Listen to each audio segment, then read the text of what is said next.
to your hands-on experience with the PS5. Yes. Quite literally my hands-on experience. I had to fiddle with it and touch it and caress it and sniff its plasticky odors. All right, so let's start off with the cliche, which everyone's been talking about, and that's the size of the console. And context for the audience, you're like not a short guy. You're like 6 foot or something like that, 180 something about centimeters, right? But you have massive hands, like and 8 inches. Huge. Well, yeah, my hands are pretty big. Huge hands. Well, I wouldn't say huge hands. Whenever we Those see images bitches of are hands, huge. They're significantly sized. whenever we see joke images of big hands, we always say it's your hands because they are like disproportionately big. Well, the disproportionate depends what we're talking about here. But yes, they're Okay, go on. they're decent sized. I've never had anyone friendly. complain about them. So and look, I am into small form factor PCs as well. So that's quite I funny, try to actually, sort of shrink as much as I can of the hardware that I have to get it as little as possible. So this thing is definitely large compared to previous consoles that I've had, and it's been a bit of an issue in the sense that I haven't really even had a place to put it. So I had to get this little makeshift stand thing to be able to support the thing, just so it can sit next to my TV, because otherwise I just didn't have anywhere to put it. So can I ask, are you putting it vertically? So you don't want to put it horizontally? Yeah, no, I put it vertically. So no, I tried horizontally, but it's just not enough room in my cabinet. I mean, it fits. Really? Even horizontally? No, it fits. But I especially because of building PCs and stuff, I'm very conscious of airflow. Yeah. And I see too many people just shoving their consoles into a small cabinet with absolutely no airflow. The back of it is probably closed. Might have a tiny hole for the cables to run through, something like that. And it just, it rubs me the wrong way. I like to just give it proper airflow, especially make sure that it these gets new adequate. consoles that just seem to have so much more going on in that space. Yeah, absolutely. And look, it's been engineered, no doubt, to withstand stuff like that. I'm sure the engineers at Sony went, well, not everyone's going to be conscious of the amount of airflow they have on these things. We better design it so it's not going to, completely shut down or break because of thermal issues. But I just wasn't comfortable with that, so I just put it upright. And it does look cool. And, we'll talk about the design aspects, which are subjective, but we can talk about that in a bit as well. And I did see it compared to a Series X, which actually surprised me. So the Series X was smaller than I thought it would be in person. The PlayStation is exactly the size that I thought it would be based on all the videos and stuff that I've seen. When you watch something on a video, but you don't really... I didn't watch it in depth enough to sort of go, oh, look, relative to the guy that's doing the review, it's about this size. I didn't think of it like that. I kind of just this mental model in my head of, it's about this size. And when I got it, it was exactly the size that I thought it would be. Whereas with the Xbox Series X, it was surprising. When I saw it at the store in person, it just looked smaller than I thought it would be for some reason. It does look It's really compact. It's amazing. I actually think it's like a little chunky, unit. Router unit thing. I don't know. It's fantastic. I actually, look, I know we're talking about the PlayStation here, but with the Series X, it blows me away the amount of engineering that must have gone into cramming all that into such a relatively tiny form factor. I mean, when I think about my small form factor PC, granted, you could probably argue it's got better performance than the Series X, but not by much. It's still physically quite a lot bigger. Yes, it's got better cooling and everything else, but physically it's a lot chunkier. And when I think about how much tech and how much thinking must have gone into cramming all that into such a tiny little thing, it's amazing. And it sucks that, of you course, don't have the benefit of creating your own chipsets to scale, and you're having to work. Of course, it's absolutely different. Yeah, absolutely. But I still think in terms of thermals and in terms of performance, or more so in terms of size to performance ratio, it just blows anything out of the water. It's amazing. And the only thing I can kind of compare it to is, I guess, the Lego. We didn't really talk about this, but I recently built my own PC out of Lego. And I was waiting for the plugs. the plugs, and it's not a plug because I'm not advertising anything. No, we one knows. need plugs from you, not the other way No around. no one knows where I host this or anything, or where my photos are. You're getting better reach than us, so you need to give us better reach. Oh, you guys want me to plug you? Reach. Okay. I'm randomly on Reddit and Volkswagen and stuff like that, and I'm reading Mike's posts on the front page. So I made. But yeah, you built a very cool Lego PC. Built a PC out of Lego, and I made it as small as I possibly could. I think with the parts that I had, and I guess the cool thing about Lego is you can customize the shape to fit exactly the size that you want. And I couldn't really physically, given the size of the power supply and the way pieces had to be laid out, get it smaller than that. And I think it's still larger than the Xbox Series X. In fact, it definitely is larger. And that's, because I wanted to add a bit more cooling and stuff as well. So I just absolutely amazing job that the engineers at Microsoft did to be able to get something that small. But back to the PlayStation, which is what we're talking about. It's not really that much bigger, right? It's still the fact that you can play some of the games that I've been playing on a console that is still smaller than any PC that you generally get on the market is still mind-blowing.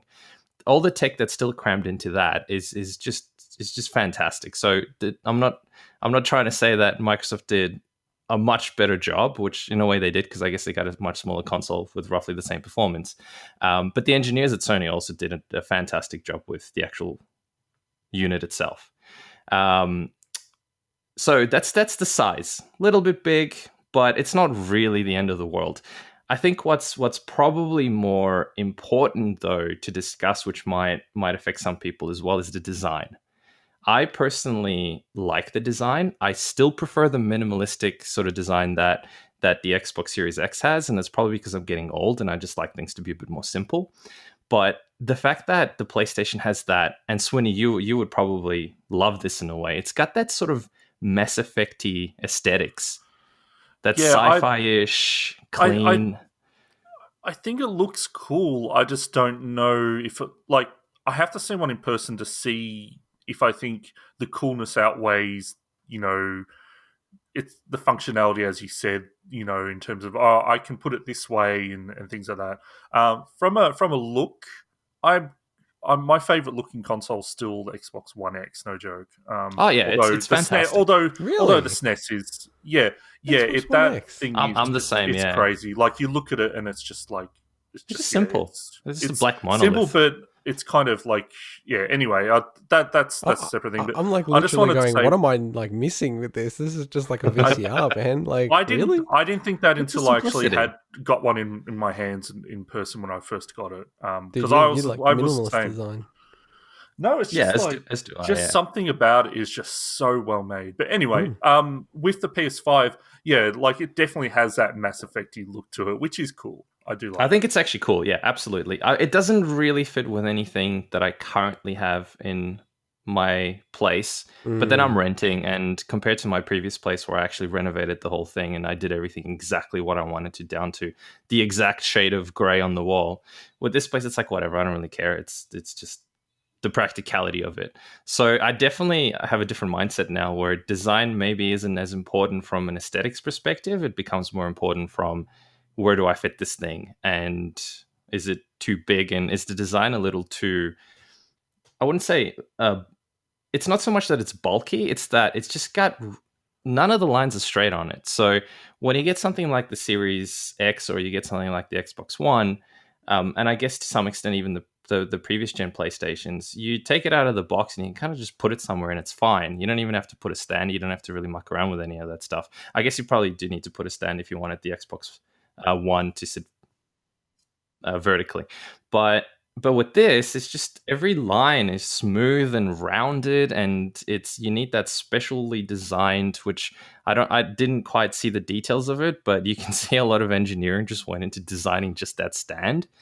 And it's not a big deal. I mean, it takes 2 seconds to really install that thing, but it definitely isn't the same feel of I can just take this thing and just put it wherever and it fits horizontally, vertically. I don't really need to think about it too much. There was definitely a hell of a lot more thinking that I had to do for this one. Because you know one thing, just like, so for me personally, I think the design looks really, really cool. Like, one thing that I do have an issue with, I just think it's too big for all the setups that I have. And you know, I do think I'll probably just wait for a revision that will be smaller. Yeah, it'll come. You know, like, gaming obviously has come a long way where it's not like, you know, judged as much as it used to be, but there is still some level of judgment that I do find. Like, even at work, if the topic of gaming comes up, it's a bit like kind of frowned upon, to be honest. And one thing that I wonder though, is it like the design, it's very loud, right? Like, you go into someone's living room, and because it's so big, you will see it. You'll see it, you know what I mean? And I kind of wonder, you know, not the core gamers, but the people who are more in the mainstream, if they look at it and they're almost, you know, embarrassed is the wrong word, but it's kind of like maybe it will be a bit too much of a focal point for people. Yeah, for some people it would be. Like it's absolutely a focal point. If you walk into the room, well, actually, if you walk into the living room, the first thing you'd probably go, oh, that TV. But then you'd go, yeah, that console is kind of out of place. Yeah. And you absolutely would get that. But I mean, in the end, it's your console, it's your house, it's your... Sure. So, Intergot, in what you just said there, do you reckon it's better or worse than the original George Foreman grilled PS3 design in that regard? Of it looking out of place, and because to me that is the worst looking, like, of the big consoles, that design, the PS3 original PS3. I'd have to think about the worst ones and the best ones. I was just thinking about the best ones before. I still think the GameCube's the best looking console that I've seen, but it's so compact and going to like the PS5. I think the PS5's definitely louder than the PlayStation 3. I mean, even the fact that my dad had the original PS3 and he was fine with it just sitting there, whereas the PlayStation 5, I think he'd just be like, this is over the top, you know, like I'm just kind of thinking about it through that lens. Like I think it's the loudest console, it depends, like mainstream console that I've seen. It absolutely is, but I think it also depends on the aesthetics of the rest of your room. If I could totally see this fitting in some really cool modern rooms. I could totally see this fitting in Commander Shepard's. In Commander Shepard's bedroom, his room. Next to his fish. But I never thought about that. Like, some people care a lot about that style stuff, and it's super loud. It's pretty dominant. Well, some people want that, actually, when you think about it. It would be, but some people actually probably take pride in having something like that. The complete opposite of what you just said, where they do want to show something like that off, and they like the uniqueness of the design. So look, it's horses for courses. The reality is, in the end, I appreciate it. I appreciate the design when you look at it. It's not something I really care about. The last time I looked at my other consoles was so long ago that I barely remember what they look like if I was to really describe them in detail. Because once you set it up and that initial hype or care about whether it's vertical, horizontal, yada, yada, yada, you just play the games, really. It's what it's there for, not for you to keep looking at every day. So I think, it's not a real issue once you get over that part. But yeah, amazing console in terms of overall, I think in terms of design and what they've achieved with it. So why don't I talk about something else that is really amazing that I absolutely do love, and that is the controller. So I might, however, start with a few negatives just to get those out of the way. One of the biggest things that I've noticed, and I'm hoping it's either a weird user error or something else that I don't know, wasn't set up correctly or whatever, but battery life really seemed to be bad on this particular controller. Now, I don't know if that's because it didn't charge properly, but to illustrate, I thought it had completely charged the batteries before I started playing Demon's Souls, which I'll get into in a sec. I only got about 2 hours and 30 minutes out of the game according to the menu, which tells you how long you've been playing for, out of which, honestly, I reckon probably only about 2 hours, if that, was actual gameplay, because of a bunch of it was just sitting in the menus and stuff while I was getting coffee and whatnot. And then it came up with the warning saying my batteries were low. I've heard things with this. I've heard that is really weird. So it's going to be interesting to see where the consensus lands on it. But it is better than the DualShock 4, which is I never had a problem hours. though. Well, I never had an issue with the DualShock 4 in terms of, I mean, compared to say and this is completely subjective in the sense that I never took Excel out and jotted down exactly how many hours I got out of it and how much did it rumble versus didn't, how much did I set at minis, etc. So it's completely unscientific. But I find with the DualShock, I never really had an issue. It came up, I plugged it in, it wasn't too bad. With the Xbox One, because I use any loops, I always had a steady supply where I just swapped them out the moment it came out. And I think because I use the Xbox probably more than the PlayStation, in fact, I definitely would use it more than the PlayStation, I would have noticed that a bit more. But it was never an issue because you quickly swap the batteries out, sometime go charge another 4 of them, and off you go. I never really had a problem. But with this, 2.5 hours just is completely way too little. Now, I have heard that maybe, because I was asking a few friends about this who also managed to get their hands on the PlayStation, and they said they didn't really experience the same sort of thing. Yes, it's a bit short, but they were still playing for quite a while and it wasn't as big of an issue. So they said that it might be, and for anyone listening, this might be useful. It might be that sometimes it doesn't charge properly when the PlayStation's in rest mode. Yes, I don't know if that's the case. That seems to be a thing that people are talking about. I've gone through the settings because when you go to initialize the PlayStation, it does actually say, "Hey, what do you want the power settings to be?" And I did the custom one where I said, "Let me use the USB and allow controllers to be charged when it's in rest mode." You can set all that up, and it was definitely on. And you can actually say it is doing it because much like the DualShock, it flashes orange. Like the light that's around the trackpad flashes orange when it's charging. And I definitely saw it do that. So it wasn't like I was completely stupid about it. So maybe it just stops after a while or something else weird is going on. In any case, it's definitely something that I've noticed. So I barely used it and I already had to charge it up 3 times. Or I think I was charging it up 3 times, I think according to what it was saying. It seems to not be charging fully. It drops the charge or something. Something must be happening, yeah. Because like everything I'm reading, like basically the worst case scenario, it lasts for 4 hours. And that's like playing Astro Playroom. With all the rumble features. Yeah, exactly, which is over the top. So it's either you got a dud DualSense or it's not charging fully. I'll look into it. It's clearly user error. You're just not holding it right. Obviously that. Well, actually, speaking of holding, so the other thing about holding it is, again, because I'm talking about the negatives, not a major thing at all, but I might as well talk about the details. It's got this, so it feels really good in your hands. And as we said, I do have big hands. So it's fascinating. If it feels well to me, I wonder how it feels with people with smaller hands. Yeah, I reckon it's too big for me because I've got smaller hands. And I think you'll be all right. Once you try it, you'll see it's not like it's not big for me or anything like that. It feels, in fact, it's maybe a little small. You're probably like, this is what it feels like for mere mortals to have a controller.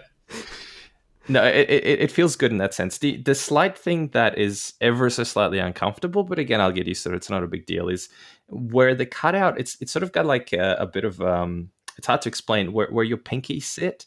Mm-hmm. There's something about it that doesn't feel, because it's not smooth. It's not completely smooth in that part. Yeah, it's a bit sharp, isn't it? It's a bit sharp and edgy in that bit. And so I didn't notice that. Where your pinky sits. Where my particular pinky. And again, exactly. it's like... In Japan, I could just imagine them going, well, no human hands can touch these edges, so let's make it like design well and sharp. That's exactly what probably happened. And look, you have to design these things. It's not like I don't know, a pair of earphones where they give you 10 different types of plugs that you can use for all sorts of different ears. These things have to work for everyone. And not only does the engineering behind... Well, first of all, the engineering is amazing. I've seen some teardowns of this thing, and it's just mind-blowing, the tech that they've put into these controllers. But the fact that they need to design these things to work for just about any hand size out there, that's amazing. And the fact that unanimously, pretty much everyone just says it's an absolutely fantastic controller just goes to show how well they've actually designed this thing. So those are the negatives. I think they're not deal breakers. Where the battery life is going to be really annoying if that is a real problem, because 2.5 hours out of a game is sort of a little too much. But at the same time, maybe that's an incentive to put it down, go and do something else for a bit, and then come back and continue playing, so you don't sit there playing the game for 10 hours. But some of the positives, which I think are more important and far outweigh the negatives, is, first of all, it feels really good in the hand. It's extremely well built. The closest thing that I would compare it with is obviously the DualShock 4 because it's an evolution of that. But if I was to compare it to what was my previous favorite controller, which is the Xbox One controller, which I think was to this day still the best controller ever made, other than I guess now this baby, it just feels so well built. The plastic feels good. The quality, when you look at the details of the way it's been put together, the gaps, it's not a Tesla 3 is all I can say. So I don't know if you guys have seen. Yeah, no, they're not just memes. I've seen this in real life. We have a mutual friend whose identity I won't reveal, but his parents own a Tesla 3. Oh, I didn't know that. Yes, and whilst when I was in it, I think they're fantastic cars. Don't get me wrong. You definitely notice the panel work. So Yeah, I it's noticed like 80s panel work. It's They haven't gone through the generations yet. Yeah. So is it clearly better than a DualShock 4? Because that's my main for me, kind of it control. absolutely is. Yeah, it is. Okay. It's also weightier, which I prefer. I like the more fact premium. More premium in that sense, yeah. And I do wonder if that will cause people to have a bit more fatigue. And one of the things that I might as well just talk about now, which is the rumble effects. Speaking of fatigue, I do wonder if in the long run, because of all the added rumble that this thing does, whether that will lead to a bit more fatigue in people's hands. I mean, that remains to be seen. So I've already seen quite a few reports of this in the case of people playing Call of Duty for long hours and stuff. But the one thing we need to flag right away is you can disable it. Of course, yeah, exactly. Yeah. But when you say disable it, is it like binary, like it's on or off, or is it like full vibration or like low? You can lower the vibrations. So I forget, you can. That's good. Whether it was Valhalla or Demon Souls, but most games that I start, I tend to go through the settings and sort of see what's available, and one of them had the ability, and I think a lot of games, not a lot of games, but I have seen games in the past where there's a slider usually that has the rumble feature, and do you want it super strong or very light? And you can probably, take it down a few notches and mitigate some of that issue. So just with the DualSense, like, and just linking it in with one of the games, did you play Astro's Playroom? Yes, which is kind of like, that was the first thing I did. Yeah. So how was it? It's like what they say. Again, I don't mean to be a cliche. I'm sure a lot of people that are listening to this have probably heard this a million times already. It feels great. It wasn't as mind-blowing as I think some people made it out to be, but it absolutely is an evolution of the current controller. It felt really cool. Just the effects of pulling things, the different materials when you walk on different types of surfaces. It definitely feels different, and it feels really, really good. And not just the rumble, but the triggers as well, which I guess falls into a similar category. They're actually... It's got an how do I explain it? So traditionally you've got normal triggers like you'd have on the Switch, which is basically digital. It's on or off. Then you've got the analog that you have on the DualShock 4. You've got on the Xbox 360, Xbox One, etc. that are analog, so you can control how much input you want to have. And then you've got this, which is nuts. It actually controls how much of the force behind the trigger. So it feels like you're actually pulling a trigger. So I haven't played COD. That's one game that I didn't grab because, me and those kind of games. We've spoken about this before. I would love to see what it's like, though, and whether they've implemented different trigger feels for different guns, because it's actually really incredible. So from what I've heard, that it will have different resistances and definitely based on the weapon types, but that's amazing. But it is the one case where, so far, the biggest example where I've heard people just turning it off, because I can imagine, when you're talking about people that are super into that stuff, it's almost like, well, it's more resistance. It's against exactly, their input. Yeah. And it's like cool feature, but like I can also understand why people wouldn't want to actually use it. Yeah. Well, this is kind of it. That's like, with Smash, I turn off vibration and rumble because it interferes with the way I play it. But that makes it less immersive. But I think for the mainstream audience, the fact that you can have this crazy thing of the gun, in a game could jam, and then the actual you can't press the trigger, is right? so much harder. You know what I mean? That's amazing. Like that's cool. Like that it is really cool. Really simple things like that can bring out a level of immersion in a game that, and then add it to something like VR in the future when they finally announced and released PSVR 2, I don't know, it's pretty cool, that kind of stuff. It's a way deeper experience than what you currently have. Absolutely. I could see it working really well in a game like Far Cry 2, along those lines where the gun would jam in the game itself, or break, and then sick. suddenly, or there's a lot of uses for or this. like a weapon breaks, in your Demon Souls or something like that. I'm not sure how that stuff works, so maybe I wonder if they've implemented that actually. I'll have a crack. I don't recall that Demon Souls, which I'll talk about in more detail, actually implements the Force as much, or maybe I just didn't. I wasn't conscious to it doing it. So now that you mentioned it, I might actually give it a crack and see if it feels different. I mean, the vibrations certainly feel different. And I'll go into that in more detail. But there's other games. So just on Astro's Playroom, how far did you get into it? Because I didn't get super one game far I'd be because super keen to play. I didn't get super far. It's one of those games that I think I will definitely finish. Not just because of I don't think it's gimmicky per se. I mean, it's definitely a tech demo in that sense. They've done. You can tell it's designed to showcase everything about the PlayStation. From, I think, don't quote me on this, the ray tracing it probably has. I wouldn't be surprised if it doesn't. Obviously, the controller, everything about it, from the gyros to the rumble to the triggers, it's all there. But it's actually a really fun experience to play. So no doubt I will actually play it. So I did the intro bits, and then I had to move on to the other games, which I'll talk about as well. I saw that there's a level called SSD Speedway, which is pretty cool. The SSD. Yeah, we'll should talk about the SSD as well. Remind me, because that's one thing that again people talked about, and I did notice it, and it is quite amazing. Just really quickly back on the triggers and the rumble. One of the things that I think would be interesting to see how it gets implemented is in a game like Gran Turismo. If the gyros work on that to be able to steer the car, that would be really interesting. And the fact that if you have ABS switched off, you can lock your brakes, and having that sort of tactile feel of locking your brakes would be really, really fascinating. So I play with ABS off in games like Forza, and you have to really feather the trigger or the brakes so they don't completely lock and then you just go straight into a wall. And having that actual tactile feel to be able to better tell where that point is, where they start locking up, would be amazing. I think it'll just be a completely different experience.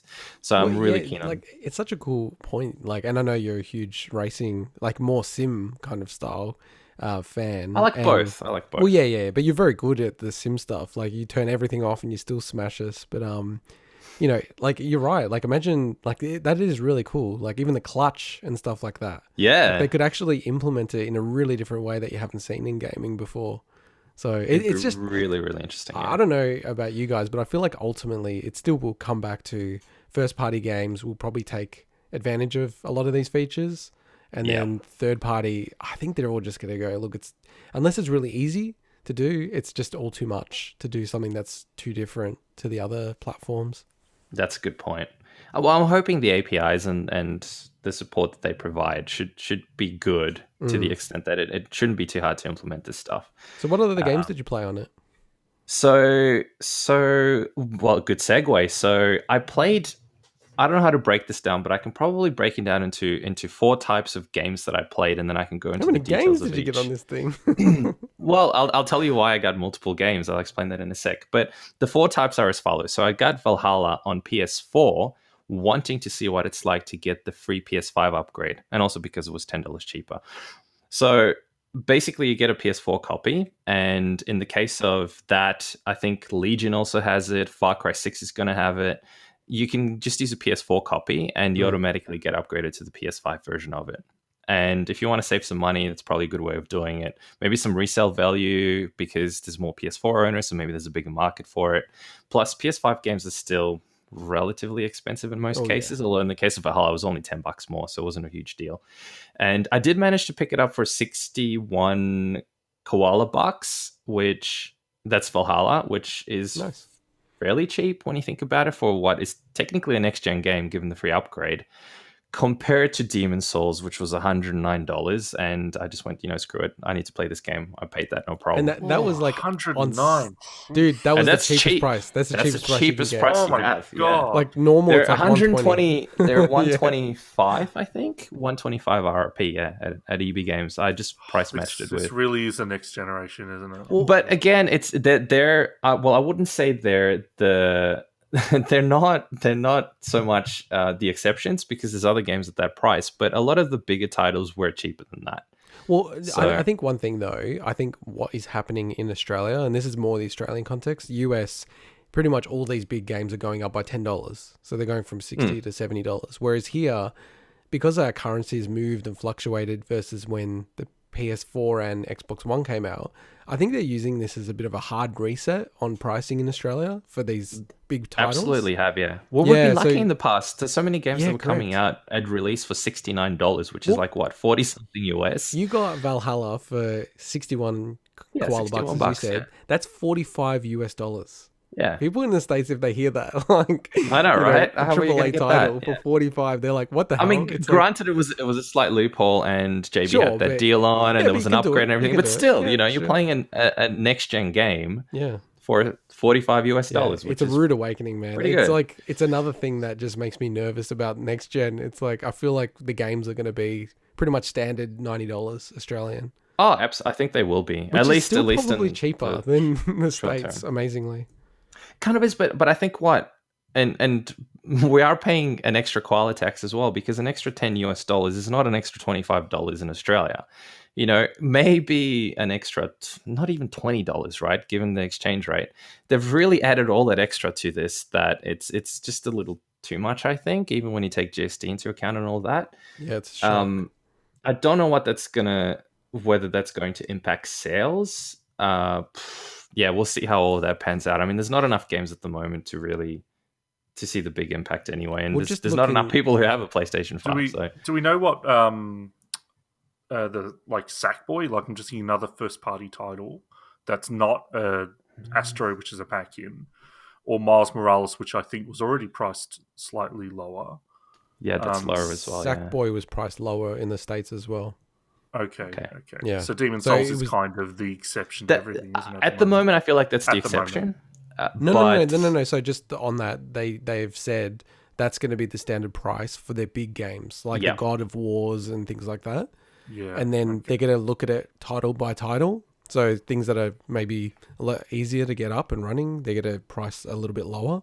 Makes sense. But they actually were debating, like there was a really good article recently with Gamasutra where they were debating about making it more expensive than the $10 increase. Wow. Yeah, they were debating 75 or 80 US dollars. Is that because they're worried that loot boxes and all that stuff won't fly in a lot of regions anymore, and that they have to actually make their money from the initial sale as opposed to trying to... The other thing is, the reality is the development is more expensive. You cannot say it's not. Of course. Absolutely. So, it absolutely is. Yeah. You need way more people. The tech's more expensive. Engines are more expensive, etc. So Valhalla, you got Demon Souls. So I got Valhalla, because I wanted to see the transition, and I know Swinny talked about it in some detail. I haven't gone quite as far as you. It looks fantastic, obviously, as you'd expect. It definitely looks like it's a next-gen title. It runs at 60 frames on the PS5 at 4K. At least it seems to be 4K. The resolution's really high. And I was quite pleased with it. So I played Origins and I played Odyssey, not nowhere near as much as you did, obviously, Swinny. So I can't comment on how much different it is, but the game felt good. It kind of maybe in a way disappointingly felt exactly like I thought it would. But I think once you get more into it, it should be a pretty solid game. Absolutely. I mean, it's Assassin's Creed. They've been pretty solid games for a while. The only thing that I personally find, and maybe that's because I'm a little more time poor, is I got overwhelmed by that game. Even just like you said, the starting area was so big that I got deflated and overwhelmed. And in the back of my mind, I'm sitting there thinking, man, I don't have the time and the hours required to really do this game justice. And it sadly actually put me off the game a little bit. So one thing that I'll talk about next week will be the changes that they've really made to how exploration works, and I think it's actually for the better in that regard to exactly what you're saying. So, okay, cool. Yeah. I'd be keen to hear just that. going to maybe let me on the podcast. Maybe I can talk about it as well. Who knows? Just going to the next gen features. So, Swinny, did you notice load screens in Valhalla on the One X? Yeah, of course, but Assassin's Creed's always strange in the sense that the whole game's open world. So if you don't fast travel anywhere, you're not going to see a load screen. So as soon as you fast travel somewhere, you see a load screen. But generally, so it's kind of a weird test case for that. So like loading the game up, you'll see all that kind of stuff. But if you're just going around exploring, not so much. And then Mike, did you feel many load screens? I don't know how to, so that's the thing. I think it's that quote from Futurama when Bender meets God, and God says something along the lines of, you can be sure you've done things right when no one notices you've done anything at all. I think that's so applicable to this because I did not notice loading times. I think it's so fast that but did you fast travel anywhere? Stuff. Did you fast travel? No, I didn't fast travel yet. So I need to try something like that. But just loading into the game, loading into things, starting, loading the game up again was so quick. And I'll talk about Demon Souls in more detail, but that one I did notice because consciously in the back of my mind, I was trying to remember how long it would take other similar games. I don't remember Demon Souls on the PS3 clearly enough to remember the loading times, but I do remember it had significant loading times. But it's so fast, just going from the Nexus to another, going through one of the stones of back, it's crazy fast. And especially given what it needs to load. And when you look at the textures that are being used and the geometry of the levels, it's insane how fast this thing loads. Absolutely insane. So with Valhalla, I'll go back and I'll kind of do some fast travel just to see how that works. But it wasn't anything that was noticeably needing to load. It's very snappy, which is fantastic. Anyway, do you guys have anything else in terms of Valhalla that you wanted to talk about? No, I'm just interested in what other games you played, and definitely Demon so the next Souls, one I tried was, the other thing I wanted to try is just to see what some of the previous gen games. So you guys would probably, in fact, I'm sure there's a selection of, I don't know off the top of my head, there's about 20 odd titles. There are 20, yeah. 20, there you go, perfect. That was a guess. 20 odd titles from PS4 that if you've got PS Plus, which I do, you can play for free. And I thought that you can add to your account. You actually, that's right, you add them to your account. That's right. You can always play them, and you can play them on your PS4 now as well. That's right, yeah. Which is kind of weird because you have to add them, and then you have to download them, whereas you think you just download them, but they're not. You actually just add them as games to your account. Yeah. And I was going to talk about this later in the bargain bin, but we'll do it now. This is really sneaky, but I might get you, or maybe when I'm in Melbourne, for me to log into your PS5, because one thing that we've all found out now is that you can only do this on the PS5 itself. You cannot do this through the web app or through the app or anything. So if I log in with my account on your PS5, I can add those 20 games to my profile. Wow. And then they'll be on there and I can play them on the PS4. Okay. There's a couple of games like if Persona. It's not breaching anything, why not? Yeah. I haven't played before, so I'm like, I might do that. That's a real sneaky Well, that's trick. the thing. I haven't. Yeah, I never played God of War. Shame. Days Gone. Detroit. I've actually got physical copies of all of those games, and I've never played them. Some of them are still shrink wrapped, which is a bit stupid. Yeah. So anyway, so I thought, going, hey, I might sell them because you know what I mean. What am I ever going to use them for? Then? Exactly. Yeah. Well, I traded some games for the PS5, and I don't remember. I think God of War may have been one of them. I think Detroit may have been one of them. I traded some of those games, thinking exactly that. What's the point of keeping them when I can get rid of them for like $40? So. Anyway, so Bloodborne was the next one that I thought I'd try, and it's interesting because I don't know if there's a performance mode or something that I wasn't seeing, or they'll patch it up later. That ran at 30 frames, so it didn't really feel next-gen-y to me or anything. Can I just talk about this a bit? Yep. So obviously Bloodborne's part of this PS Plus collection, right? But people just automatically assuming Bloodborne is going to run at 60 frames per second and then getting disappointed is ridiculous. No, I never assumed that. No, But I think it's I think it No, is a I little think bit disappointing assuming- that they haven't unlocked it, right? it Like, was why would you disappointing unlock for it? that game. Yeah. No, so the thing is, people assuming it would be the case, I think, is ridiculous because we know that from software games, generally, like, you know, we talked about, you know, Dark Souls 2, like, a lot of the, like, there's work that needs to be done there. So unless they've come out and actually said, we've patched this game and it's going to unlock it, blah, blah, blah, I think to just assume it's going to run at 60, I think. Well, but I think it's a safe assumption for the average person to make. I mean, we know Bloodborne and a lot of From games, even down to the fact that, you know, there was that issue when it went to 60 frames that equipment was degrading quicker because some of the calculations and stuff are based on the frame rate or some weird thing like that was going on. But the average consumer wouldn't know that. The average consumer, I think, hears fine. that. Like, I think I'm talking about people that actually should generally know what they're talking Yeah, about. look, maybe those Oh, people, yeah. But I anyone agree with kind of that. just going, hey, I got this free game called Bloodborne, I'll check it out. They will kind of expect, because the general consensus, I think, on the internet seems to be the PS5 will run your PS4 games much better unless it's got a locked 30 frames. And this obviously has a locked 30 frames because otherwise it should have potentially run faster. So I wasn't disappointed or anything like that. I purely did it because I wanted to see what was there.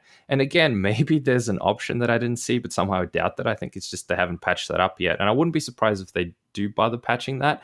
But I don't think it's as simple as, hey, let's just unlock the frame rates and put it to 60 frames. Because again, there's certain things and animations and stuff that are bound to the frame rate that the game is running at, and you can't just muck around unlocking that because you might run into a whole bunch of issues. So there's all sorts of testing they need to do.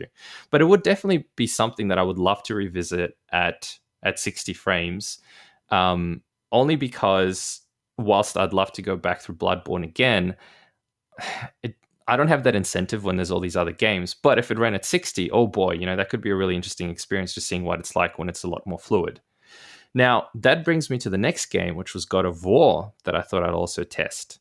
So I played it in the past, but I didn't get super far into it. Not because I didn't love it, because it's an amazing game. I just had too much other stuff to play. This actually has a performance mode at 60 FPS. It is only 1080p, and you definitely notice the difference. So going from what I assume is a full 4K or 1440p upscale. I'm not entirely sure what it uses natively at the higher fidelity setting, but you do notice that drop in resolution going to the 60 FPS performance mode.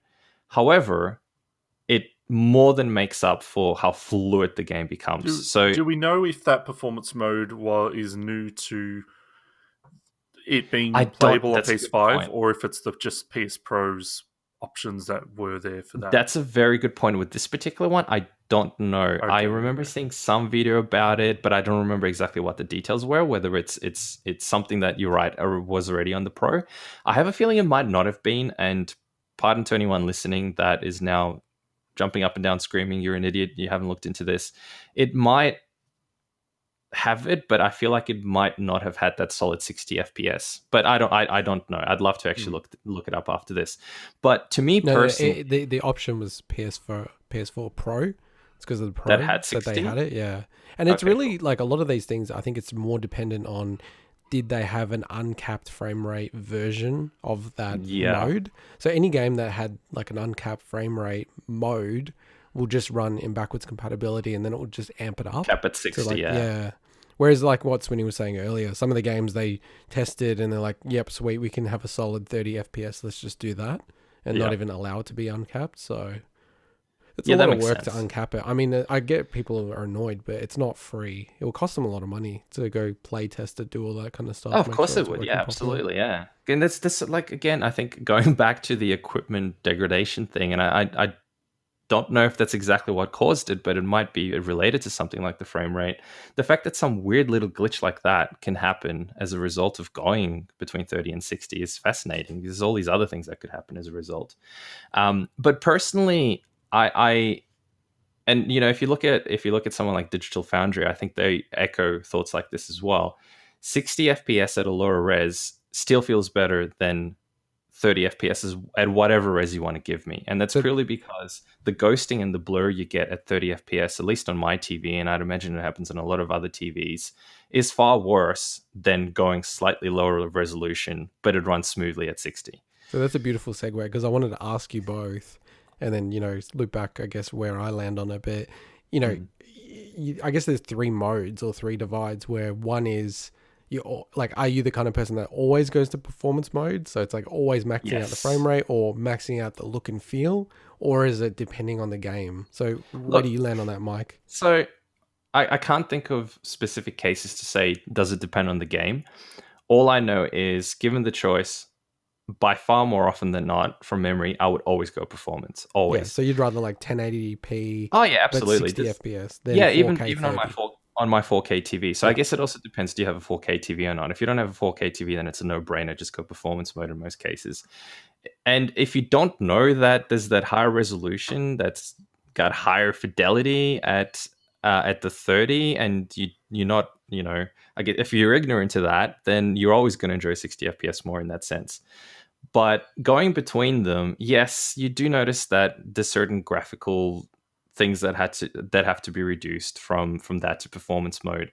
But again, personal preference, the ghosting that's introduced by 30 FPS, at least on my TV, and I think it would happen to a lot of people on a lot of people's TVs, is way worse, I think, than any resolution drop, because you might get a lower res, a higher res, but if your screen is a smear fest every time you pan the camera, you kind of don't really achieve anything in the end. It's beautiful on a still, like if you're just looking at a still image, or if you're not moving your character around, absolutely amazing, looks way better at the higher resolution.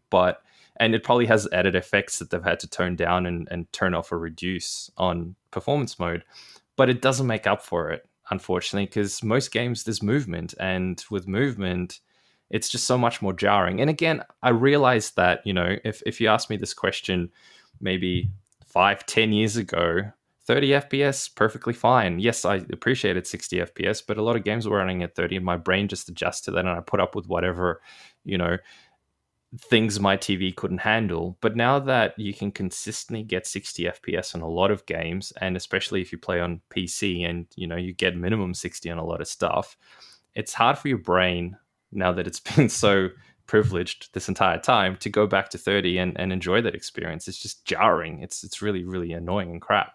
And where do you land on it, Swinny? There is no exception. Performance every time. Yeah. I'm kind of surprised. I thought you would have been like maybe dependent on the game. I've talked constantly about my disappointment that we weren't already at 60 at a minimum for last gen. Like aren't you listening? Always. Come on, man. Now, if mentioned this multiple times on this podcast. No, I will. Wait. Let me address that. I feel like it's a debate. So Jesus Christ, man, listen to this podcast, will ya? No, but I think there's also like, hey, would you want something that's like 1440 at 60 versus 1080 at 120? So that's what I was about to get to. So if you then start talking about anything beyond 60, that's where I'm not sure, because I've never played any games at that. No, but we're talking about 3060, not 61. Yeah, so that's why I had 2 parts to my answer. No, I'm not talking 3060. I'm talking about like how you want to dial it in, like in general. Like, do you want my answer? Okay. Do you want my answer? Yeah, go on. All right. Yes, so I haven't played any games beyond 60 frames per second ever. Oh God, you haven't broken the 60 cherry. Jeez. So my point was, I can't actually talk about whether or not I would feel that the jump beyond that is worth it, because I haven't experienced it. But I haven't. I don't think it's worth it if it's massively reduced in like so if you've got 1440p at 60 and then 1080p at 120, unless you're playing something that's super twitchy, I don't see the real point, right? 60 is a beautiful cap that already is very smooth, and TVs handle it beautifully, that you don't get a huge benefit from most. So the only thing I have to compare is 60 and below, and like we talked about it before, where just it blew my mind. One of my most underappreciated games that we talked about, I think it was last episode, was Crime Killer on the PlayStation, and that run a nice smooth 60, and it blew my mind then. And ever since playing F-Zero X on the 64, which I think was not quite 60, but it was pretty close off the top of my head. But it was like, ever since then, whenever something hasn't been 60, I've been really disappointed when it felt like it should have been. Yeah. Yeah, and it is really disappointing that this generation isn't like 60 by default. Like, there's been this hyper obsession about 4K to the point where even Sony said that maybe down the track they'll look at 1440 as a resolution, but given that they're not in the monitor business, and really 1440 is a computer monitor resolution. It's a completely computer monitor, like, to me, like, I would have loved if they said, hey, 1440 at 60 is like the standard. And, because it's a good middle ground. To 4K. You barely even can tell the difference. Like, even the Digital Foundry, which is like just such a niche but awesome YouTube channel and group, I guess you could say it. Like, even they say pretty much the checkerboarding and the up-resing and the AI supported stuff that you can do there. It's sort of like pretty hard to tell even in stills. And now when you put it in motion, you really find it very, very difficult to tell the difference. But for me, that would be the like just going back to the question, it's like, I think if it's a real twitchy game, like you're saying, Mike, like shooters, Rocket League, stuff like that, I will always sacrifice everything to make the frames max out. So like, of course, I have 180 hertz monitor, and I'll ramp it up to 180 Rocket League. Like, I wouldn't sacrifice that's what I mean. That's lower than that. As you said, it's specific to the game, right? Rocket League is a game that you don't need. It's not about the graphics. You could literally have the ball not even with no textures on it, and the entire arena with no textures on it, and it's effectively the same game. But if you play a game that is about the graphics, and part of the experience is the graphical fidelity, then it's a totally different question, I guess. Yeah. So, but this kind of reminds me, landed in the same spot, actually. Which I think like so. Yeah. 60 is like, it will always switch to the 60 mode. Oh yeah. If they have it, Absolutely. I wouldn't. It'd have to be a real exception where it's so bad for whatever reason on performance mode at 60 that you kind of put up with the 30, but it'd be super rare. But I think this just reminds me of when you see people that play. I remember in games like, oh my gosh, what's the DayZ, and people would actually lower the resolution and they'll lower all their settings as much as possible to get rid of foliage, to get rid of all those elements that gives them an advantage. Because in games like that, if people begin to play them competitively, it's not so much about the graphics anymore and the immersion. It's about, I need to see the dude I'm trying to kill as easily as possible, and if that means lowering all my settings as much as possible, did you mean PUBG? PUBG as opposed to DayZ? I think both of them. No, I both. I mean, it's what PUBG, do you mean both? No, it's in. I remember it from the DayZ days when I played DayZ, and I remember those memes and those things creeping up. Fair enough. People surely say DayZ in Australia, yeah? Do they? I don't know, because it's a New Zealand game technically, isn't it? So it's they say Z there as well. By the way, DayZ, bro. It's DayZ. All right, are we gonna get Demon Souls? I think it's time to get. Yes, bro. No, let's get to Demon Souls and wrap it up, bro. Yo, bro, it's the best, bro. So have you played the PS3 version of Demon Souls? I have. So I am like Swinny. I absolutely love Souls-like games. And again, we're going on some tangents, but it's related because it's about Souls-like games. I have been recently playing through the Surge 2, which, funny enough about talking about the frame rates, I don't know if you noticed this as well, Swinny. It runs at a variable frame rate with a bunch of screen tearing, relatively low textures on an Xbox One X. Like, I feel like it's an enjoyable experience, but if you really think about it, it's really badly optimized for that console. Really, really badly optimized. I was actually shocked. I thought when I jumped to it, it'd be 30. So I was actually pleasantly surprised. So I was the opposite. It's variable, which is why I guess it introduces screen tearing and stuff like that. It's not a big deal. I actually think it's great. But for a game like that I think graphically isn't mind-blowing, running on an Xbox One X, you'd think they could, get it pretty close to locked 60 as opposed to doing what they did. So I feel like it's certain things. It's last gen. I mean, we know that the devs were they either couldn't do it or they just didn't want to put the production time and maybe the they money just didn't into bother it. doing the production. But you know what? Who cares? It's an amazing game. Love it. I know you're giving me shit because I haven't finished number 1. I got to the very end and I never bothered finishing it. So I think my partner just got home. So you're going to hear some background noise. Can I go on mute for a sec while you guys chat and I'll just go with the door and stuff? So Swinny, let's talk about our experience with the PlayStation 5. Yes.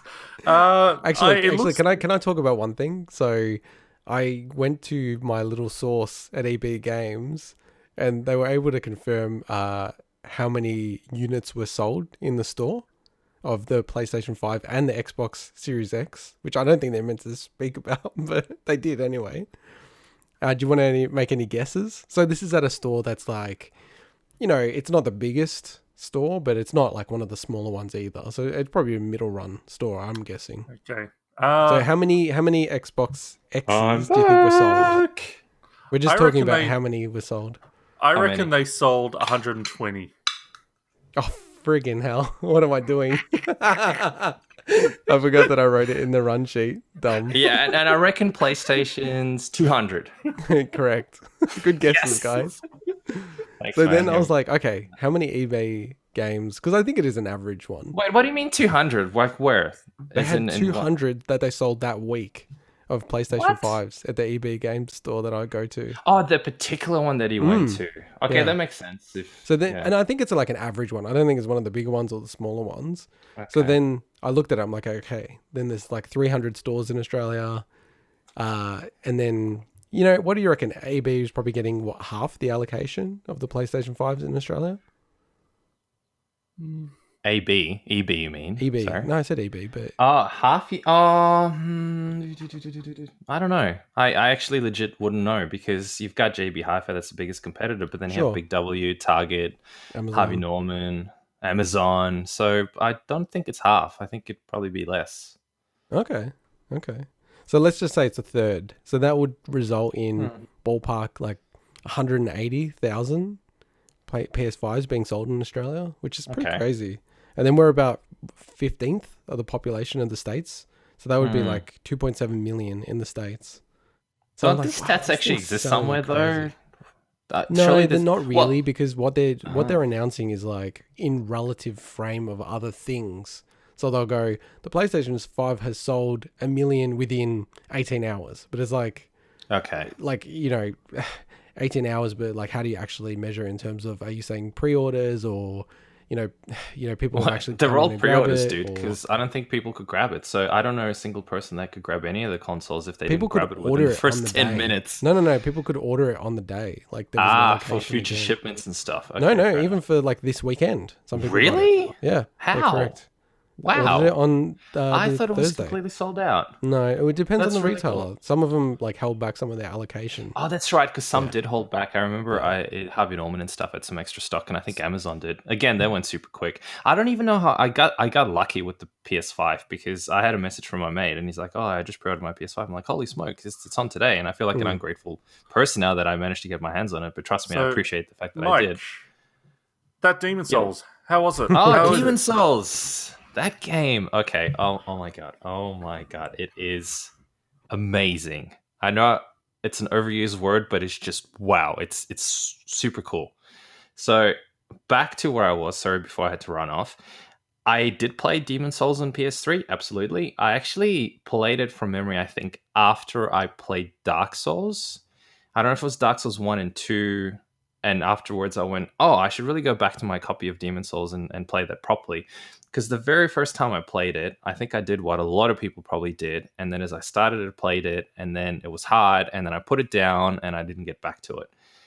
And that's such a weird thing, because when I went back to it, I don't know how many years afterwards, maybe like a couple of years after I put it down, I was super hooked. I just love those games. It's almost like, how the hell did I not stick to it the first time? They're absolutely amazing games.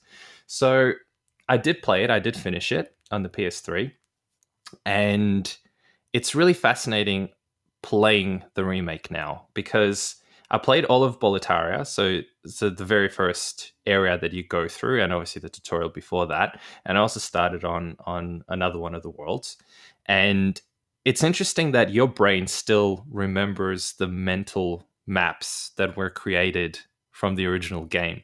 So it's a very familiar experience. And obviously it's a familiar experience because they also used not the same engine per se, but the underlying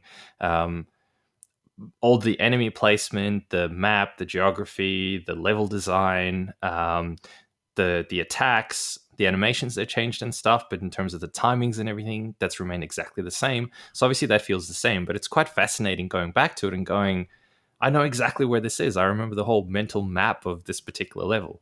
Well, Even I though don't it's know if you know, completely Mike, new. that they actually, like the way they built this game, they took the Yeah. PS3 code Yeah, no, and then got it running on the PS5. Yes, I did hear that, yeah. And they do actually have the engine running in the background. Yes, they do, yeah. But I mean, they've changed a whole bunch of other things to it. Clearly, as in the animations are different. But there's two engines. But they've kept there's it the original same. engine and the new engine, and it like intermeshes. It's pretty cool. It's amazing. So in terms of the game itself, and I believe you did speak about this on your previous episode, it's the first game that I tried at least, and given that there's not that many games to really be playing anyway, that actually feels next gen-y. And I mean graphics, I mean loading who's times. Jenny? Next Jenny. You know Jenny. You don't know Jenny. Keep going. I think You that's don't need the to official way acknowledge to my bad describe it, joke. next gen. Thanks, Dad. So it's definitely the first game that feels next gen out of all the things that I've tried. Valhalla looks great, but it kind of feels like it's just a 60 FPS higher resolution version of a current gen game, whereas Demon Souls actually feels a proper next gen experience. Now, I've been super privileged and lucky to be able to experience the game pretty much as well as you can experience this game. So that's on a 65-inch TV in HDR. It runs at 60. I've got a 5.1 setup, cranked up. You've got the controller with the tactile feel. There was one part that actually really blew me away and I think will last for a significant amount of time in my gaming memory, where you boot up at the start of one of the worlds and this lightning bolt hits a tree, and the sound effects, the rumble in your hand, everything just felt absolutely amazing. It's such a cool experience that I will no doubt remember it for a long time to come. The controller actually feels really cool in this game. So when you cast a spell, it's really hard to describe, but it actually really feels like it's casting the spell in your hand, and just the sound effects and the rumble and the feel when it hits something. Not only do you get your subwoofer making that sound, but you kind of get that tactile feel in your hand at the same time. It's a bit like the spatial awareness in your hand. It is. It is. You get way more immersed in that experience. And graphically, the game is just superb. It is absolutely, it's a stunning looking game, I think. The fact that it loads into the very first area of Boletaria is just nuts how quickly it loads into that. It looks like an FMV, yet it's running real time at 60 FPS. The geometry of the map is just insane.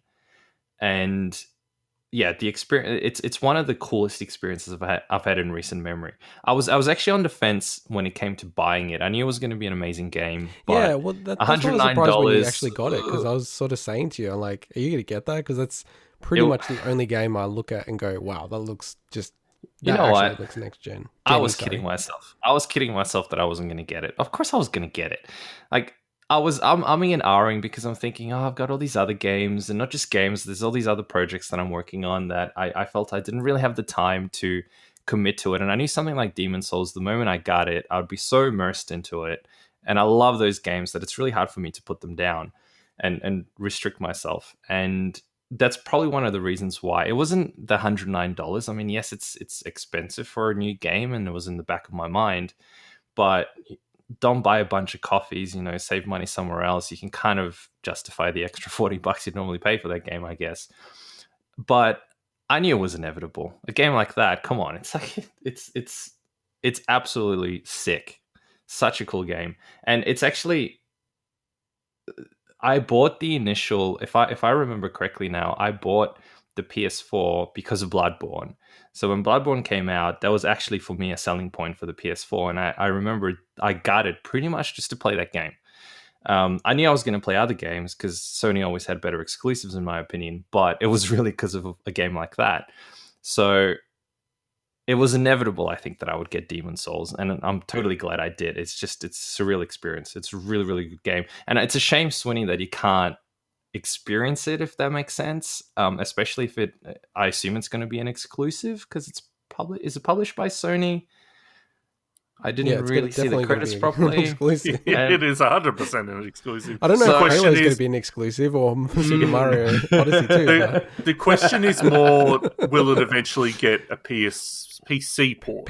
Well, I feel like it might get a PC port. That's the thing, right? So you're not going to be locked out of it or anything like that. So it's not an exclusive in that sense. Overall thoughts on the console, Mike? And I don't know if you guys saw this, but people are reviewing the PlayStation 5 and the Xbox Series X and then giving it a rating, which I just find bizarre. Like IGN gave it an 8. It's like I'm not really sure what I'm meant to do with that. But what are you going to do with an 8, dude? Should you buy the console or not? Like, what's the? I mean, IGN give ratings to Smash Brothers DLC characters. So what do you? I don't mind that as much, to be honest, as like giving it to a console. I just think seems odd to me. But I agree. Like in terms of your purchase, and your hands-on that you have now. You're happy with your purchase? Do you feel like you could have waited or? Well, of course I could have waited. And again, it's not that I enjoy it, I love it, and I really appreciate the fact that I even managed to get my hands on it, given that there's a lot of people who don't. So I don't want to sound ungrateful here. It's just again, just because of all the projects and stuff that I have, the only thing in the back of my mind is, do I have time to really give this thing justice? And I feel like I don't, unfortunately. I don't have that ability. In the past, I might have even taken a few days of work to be able to enjoy this thing. And I know other friends that I have who have actually ordered one. And I don't know, as you guys might know, EB had a bit of a delay in there. So they're only getting theirs on Monday onwards. But they had days planned off to just play the PlayStation. I think that's pretty cool. It's super rough. So I don't want to sound that I don't appreciate this, because I totally do. I think it's an amazing console. Fantastic controller. The games, especially stuff like Demon's Souls, is just wow.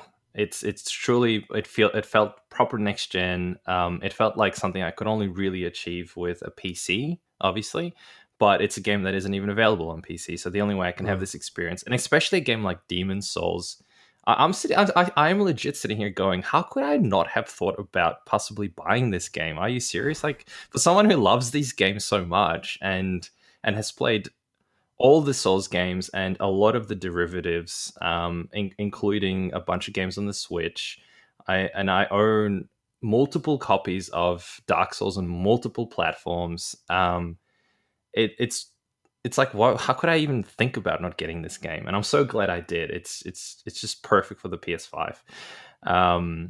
So yeah, it's. I'm not going to give it a rating, but absolutely, massive thumbs up.